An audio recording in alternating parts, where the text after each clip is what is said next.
Last question here is fifth question of why be ethical?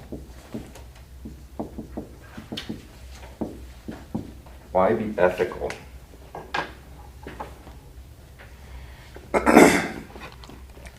If people are consistent with the idea of that everything that exists, all reality consists of matter in motion, which is physics, biology, living stuff that has just in a complex way somehow become living, and then chemistry, which are mechanical, processes of different things mixing together and having a reaction, like if you've ever done vinegar and baking soda or something, it'll fizz in a certain way.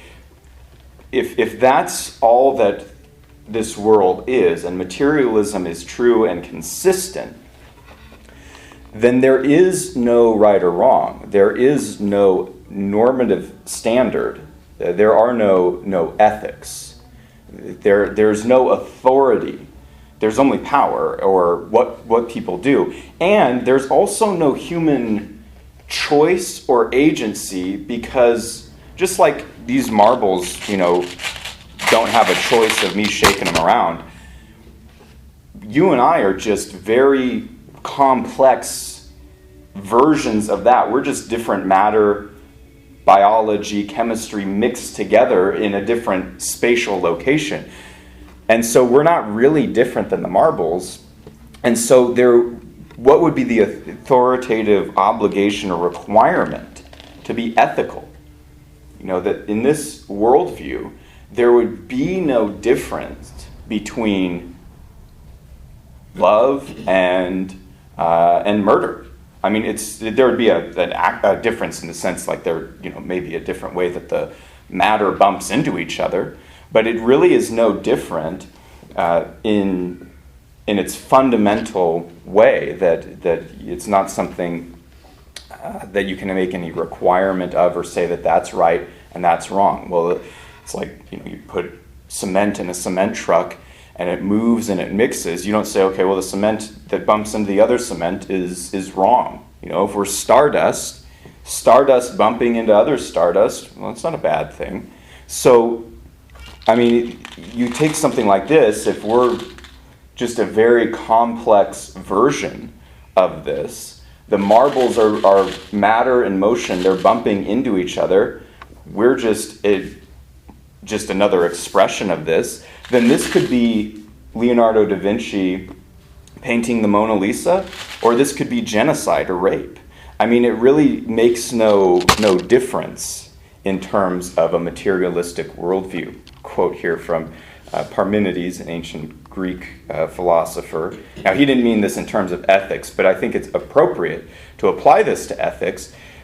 That he said, he's famous for the quote, "Whatever is." It's like that's his contribution. And what is not cannot be. So he's talking about the world. His point was actually not to do with ethics. It was just that the idea of what exists, that's the material that's existed. What does not exist cannot be, meaning you can't get something from nothing. So he actually did contribute an important point. But if we apply that to ethics, whatever is. Sometimes the world's unpleasant, smelly, ugly, but it's not right or wrong. It's just the way that the world operates, right? If materialism is not true, there's a line here with the blanks. This necessitates two things regarding ethics. I think I meant to say there if materialism is true, so if you want to cross out that not. So if materialism is true, this necessitates two things regarding ethics. So thing number one, there are no absolutes. Everything is chance chaos, and therefore there would be it's always a changing standard, even if there were a standard. And there is no human freedom.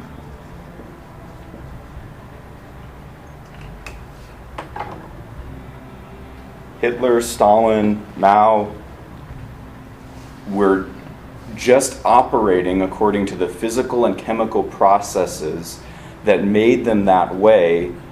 They could not have chosen differently, even though the chemicals in my mind and my body, the physical material and the biology, that makes for some reason, according to materialism, made me a Christian. But for Hitler, Mao, serial killers, it's made them what they are too. And there's no fundamental difference. It's just a different way of the matter in motion, bumping into each other. So there's no absolutes. You can't say one thing is right or wrong in a materialistic worldview, and you can't call it to a standard, but there's also no human freedom, choice, or dignity to choose the good. And so it, at best, becomes a power struggle, which we'll get to if we get to it today. We'll talk about Thomas Hobbes, his materialism, and how that led into his political philosophy. It's influenced the Western world quite a bit.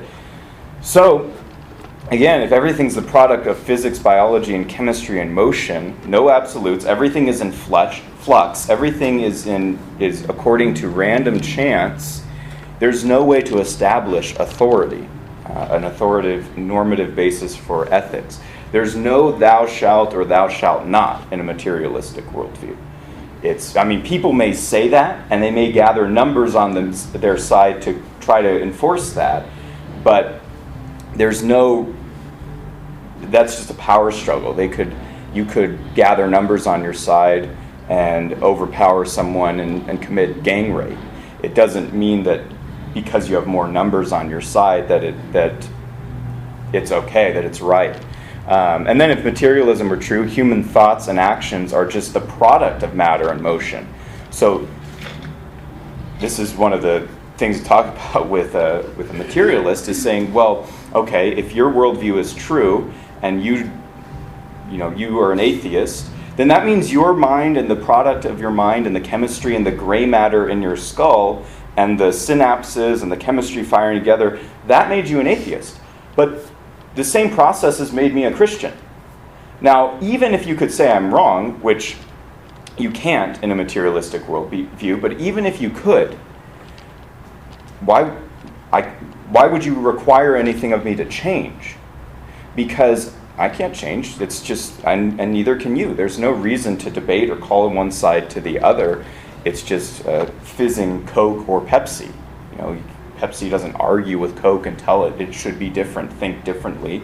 But humans do that, but they have no reason for that if materialism is true. So there's no human freedom or dignity to choose the right and good. And so one person is, kind of like the marbles shaken together, commits murder and rape. And then another person can give water to a poor person. They're not fundamentally different actions. They're just different ways of the way that the matter bumps into each other, and the processes work out naturally, and it's mechanistic. It just works just like a machine would. And so there's no choice here. So it's kind of funny, a lot of these people who are atheists, they dislike Calvinism, they dislike Reformed theology, because they're like, well, how could you say God chooses people and all this stuff, and that God sovereignly over all things and has his decree that's infallible and brings about his will all the time, and without exception, that God rules all things with his providence. I don't like Calvinism because it challenges free will, but this worldview challenges free will.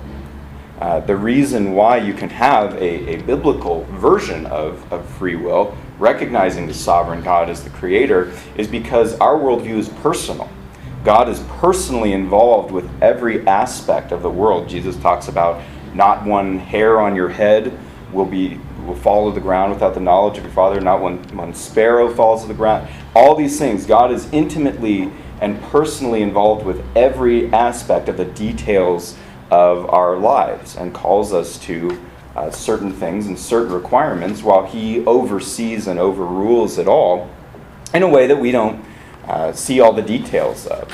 and we're his creatures. We're not meant to see the details of. But in a impersonal universe, in a chance chaos universe, there is absolutely no reason to believe in any type of human choice, will, or volition, because it's just an expression of physics, biology, and chemistry. It's not human choice.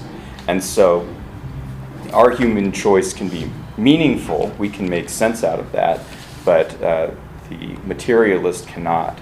And with ethics. And then again, who or what defines ethics in a materialistic worldview? The individual? The group?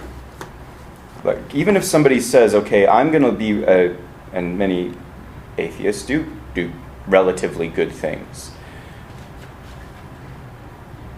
But even if somebody says, I'm going to live a nice life of self-sacrifice, help people and stuff like that,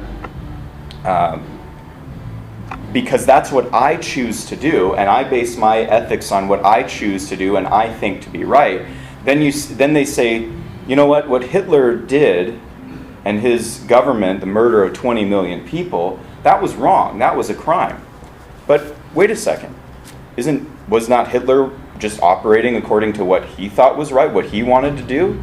It's the same standard applied just in a different way. He just took a different direction with it, according to materialism. But, or maybe the group decides, right? But the group decided in Nazi Germany as well. So it's, even then, like, you can't get to, and we've talked about this before, you can't get to authority in any human ethical systems.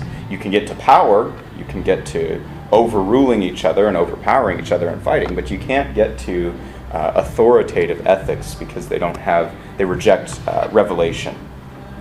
And so there is no legitimate authority, by which you can judge anything or call it ethical. It's just preferences. One person, because of the mechanistic, physical, and chemical processes, they want to help out a homeless person. Another person wants to commit genocide. It really is not fundamentally different. It's just a machine working out those processes.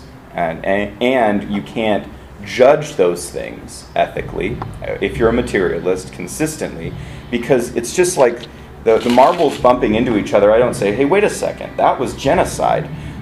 Or, oh, that was nice, they helped each other out. Like, they're just bumping into each other. It's just stuff.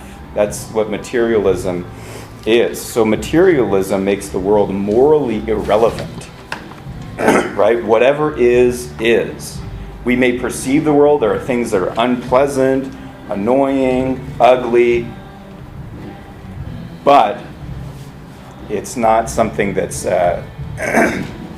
meaningful where we'd have the choice to recognize the difference or to call it right or wrong.